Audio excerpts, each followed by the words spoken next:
ভবনে ছিল না ফায়ার সেভিং প্ল্যান, কোনো হতাহত খবরও পাওয়া যায়নি।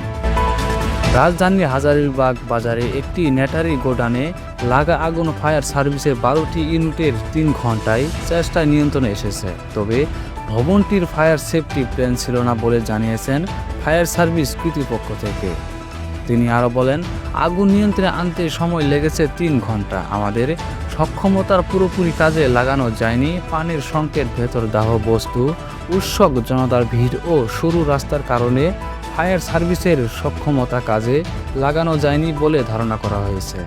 তিনি আরও জানান, প্লাস্টিক, লেদার সহ বস্তুর কারখানা ছিল ভবনটিতে, তবে আগুনের হতাহতের কোনো ঘটনা ঘটেনি।